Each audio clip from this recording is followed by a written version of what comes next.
જૂનાગઢ ભવનાથના મંદિર તેમજ અન્ય મંદિરોના વહીવટદાર તરીકે કલેક્ટરે મામલતદારની નિમણૂક કરી છે। આ મામલતદાર શ્રી આજરોજ ભવનાથ પહોંચતા હરિગીરીએ તેમનું સ્વાગત કર્યું અને તેમને શાલ ઓઢાડી આશીર્વાદ આપ્યા। આ ઉપરથી આ મામલતદાર શ્રી મંદિરનો વહીવટની તપાસ ઈમાનદારીથી કરશે કે કેમ અથવા તો હરિગીરીના ઈશારે કાર્ય કરશે તેવો ગણગણાટ લોકોમાં જોવા મળ્યો।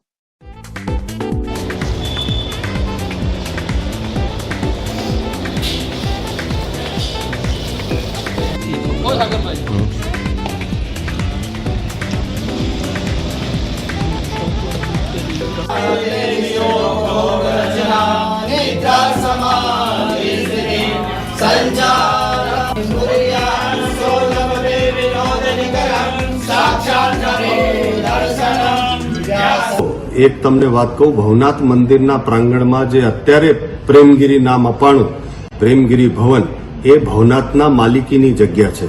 એટલે હવે પ્રશ્ન બહુ મોટો ઉભો થઈ રહ્યો છે કે ગેરવહીવટ કેવો થયો છે। આમાં તો મામલતદાર પણ દોષી ગણી શકાય, કેમ કે મામલતદાર વહીવટકર્તા તરીકે ત્યાં નિમાણા મામલતદારની શરતો હતી કે મામલતદારે આ બધું ચેક કરવું જોઈએ, પેટી ખુલે ત્યારે હાજર રહેવું જોઈએ, વહીવટ બધો ચોખ્ખો રહેવો જોઈએ। હવે બહુ મોટો પ્રશ્ન એ ઉભો થશે કે પ્રેમગીરી ભવન જે બનાવવામાં આવ્યું એ 5 માળની બિલ્ડિંગ જે બની એનો પૈસો ક્યાંથી આવ્યો, એનો પૈસો ચોપડે છે કે નહીં, સહયોગથી બન્યો છે તો સહયોગ કોને કોને આપ્યો, શું છે એના લેખાજોખા થયા કે નહીં, કેમ કે એના કોઈ કાગળો નથી।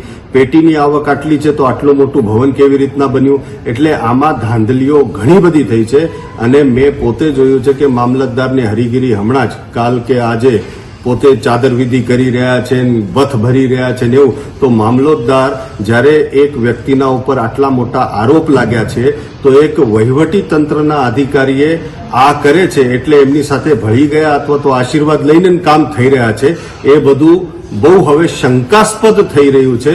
તો આને નિષ્પક્ષ જાંચ કેવી રીતના માનવી, આ એક બહુ મોટો પ્રશ્ન ઉભો થઈ ગયો છે, જેની સરકારે નોંધ લેવી કે મામલતદાર અથવા તો કલેક્ટર શ્રી તરફથી જે અધિકારી નિમાણા હોય તો એ જે કરી રહ્યા છે એ કેટલું યોગ્ય છે। અને આના માટે જ્યારે કાનૂની લડાઈ લડવામાં આવશે ત્યારે આ બધાની નોકરીઓ પર પણ પ્રશ્ન ઉઠશે કે એ લોકોએ પોતાની જવાબદારી સરખી રીતે નિભાવી નથી, નિષ્પક્ષ રીતે।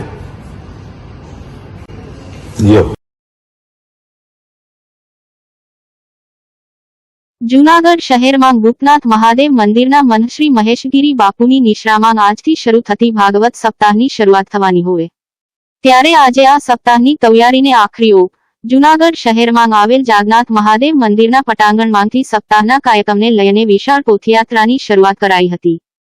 આ પોથયાત્રા જાગનાથ મંદિરની પોથયાત્રા યોજાઈ હતી અને આ પોથયાત્રા જૂનાગઢના વિવિધ માર્ગો પર ફરી હતી અને ત્યારે પોથયાત્રા ભૂતનાથ મંદિરના પટાંગણમાં પૂર્ણ કરાઈ હતી। ત્યારબાદ ભાગવતજીની પોથી વ્યાસપીઠે પધરાવવામાં આવી હતી। ત્યારબાદ ભાગવતજીની પૂજા અર્ચના તેમજ મહાઆરતી કર્યા બાદ સાધુ સંતોના હાથે દીપ પ્રાગટ્ય કર્યા ભાગવત સપ્તાહનો વિધિવત રીતે પ્રારંભ કરાયો હતો।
લઈ લે આ લોકોના.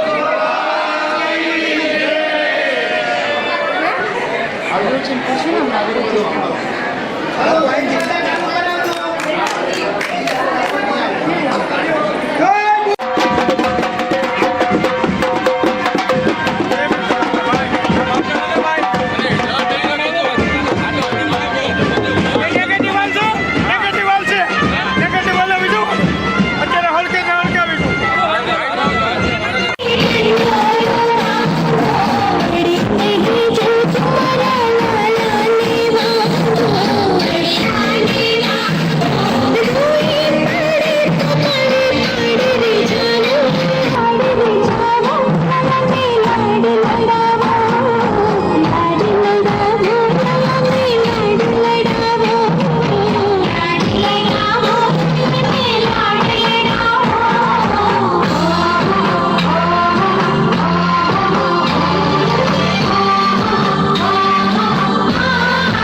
તૈયારી છે હું નિવેદન કરીશ. પૂજ્ય સંતોષભાઈ જે પણ અમારા લખાભાઈ અને કૌશલભાઈને નિવેદન કરીશ. અન્ય કોઈ પણ ધ્યાનમાં રહેશે સંતોષ ઉપર રહી અને જે મહાવીરજી બાપને નિવેદન કરીશ. અન્ય સંતોને મુક્ત ઉપર લઈ આવશે અને એમના એક બીજું વાર